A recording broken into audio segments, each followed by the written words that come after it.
नमस्कार, मैं हूं अमरीश कुमार।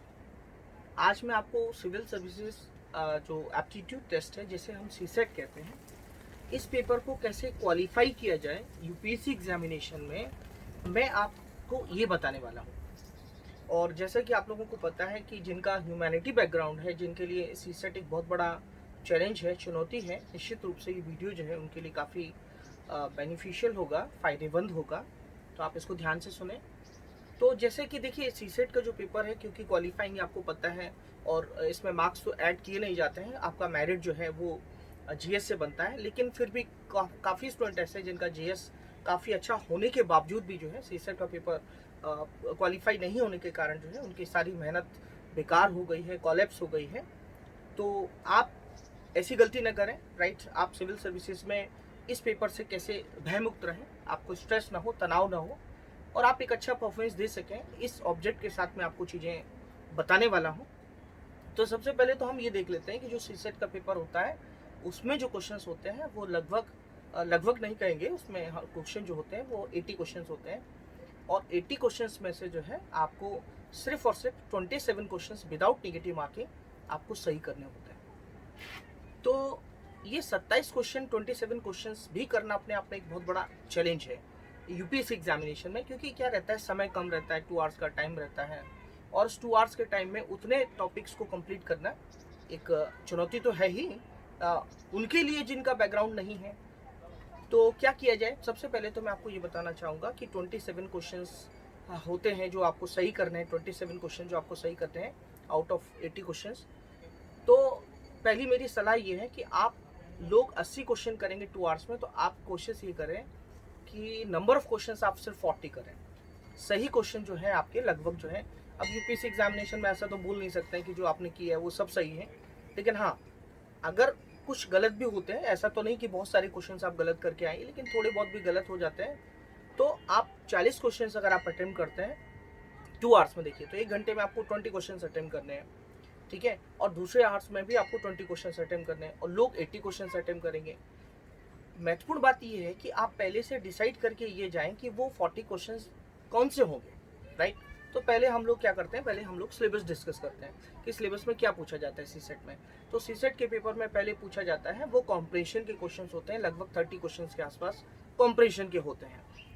और उसके अलावा जो है वो एक रीजनिंग और मेंटल एबिलिटी के क्वेश्चंस होते हैं, ठीक है। ये दूसरा टॉपिक हो गया। तीसरा टॉपिक होता है डीआई का, होता है जिसको हम डेटा इंटरप्रिटेशन कहते हैं, राइट। और चौथा जो टॉपिक है बेसिक न्यूमेरेसी का टॉपिक होता है। तो बेसिक न्यूमेरेसी के टॉपिक में क्या होता है, मैथ्स की जरूरत होती है, मैथ्स बैकग्राउंड की जरूरत होती है।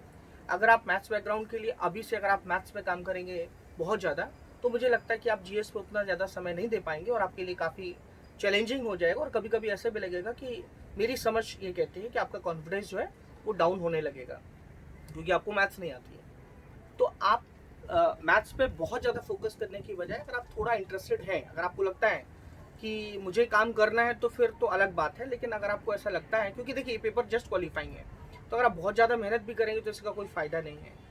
तो इसलिए मैं आपको ये अप्रोच बता रहा हूँ कि आप बेसिक न्यूमेरेसी का जो टॉपिक होता है, जिसके लिए बहुत ज़्यादा मैथ्स की ज़रूरत होती है, आप उस पर काम न करके, अगर आपको लगता है कि थोड़ा बहुत काम करना है, तो आप बेसिक न्यूमेरेसी के बजाय जो डीआई के क्वेश्चन पूछे जाते हैं, जिनको आप डेटा इंटरप्रिटेशन की बात करते हैं, डेटा इंटरप्रिटेशन के क्वेश्चन आप लास्ट ईयर का एक लिस्ट बनाएं कि डेटा इंटरप्रिटेशन में क्या पूछा जाता है, उनका नेचर क्या है, उनका स्टैंडर्ड क्या है। तो अगर आप उसमें से देखेंगे, एनालिसिस करेंगे, तो उसमें से ये पाएंगे कि कुछ क्वेश्चन होते हैं जिनमें थोड़े से मैथ्स की जरूरत होती है, परसेंटेज वगैरह निकालने की। तो इस टाइप के क्वेश्चंस पे थोड़ा सा अगर आप काम करें, तो डीआई के क्वेश्चंस तो आप कर सकते हैं। लास्ट ईयर के 2018 से लेके 21 तक के पेपर को देखें, और उस पर देखें कि डीआई के किस टाइप के क्वेश्चन पूछे जाते हैं, उनका नेचर क्या है, उनका स्टैंडर्ड क्या है, और कौन से मैथ्स की उसमें जरूरत है। तो एक तो आपकी ये बात हो गई, थोड़ा सा अगर आप काम करना चाहें तब, उस कैटेगरी की बात कर रहा हूँ। अगर आपको लगता है कि आप बिल्कुल भी काम नहीं करना चाहते हैं मैथ्स में, आपको लगता है कि नहीं मुझे एग्जाम में जाना है और सीधे जाके सी सेट को क्रैक करना है, तो दो टॉपिक आपके लिए बहुत इंपॉर्टेंट है। एक तो कॉम्प्रेशन, और दूसरा जो टॉपिक है आपका वो रीजनिंग का टॉपिक है, जिसको हम मेंटल एबिलिटी कहते हैं। मेंटल एबिलिटी में कुछ क्वेश्चन ऐसे पूछे जाते हैं जिनके लिए मैथ्स की कोई जरूरत नहीं है, उसमें पजल टाइप के क्वेश्चन होते हैं। तो आप लास्ट ईयर के क्वेश्चन पेपर को देखें और उनमें से एक लिस्ट तैयार करें, और ये देखें कि कौन कौन से क्वेश्चन ऐसे होते हैं जिनके लिए मैथ्स की जरूरत नहीं होती है और लगातार पूछे जा रहे हैं चेंज होके, राइट। तो उस ट्रेंड को समझें और उन टॉपिक्स पे आप काम करें।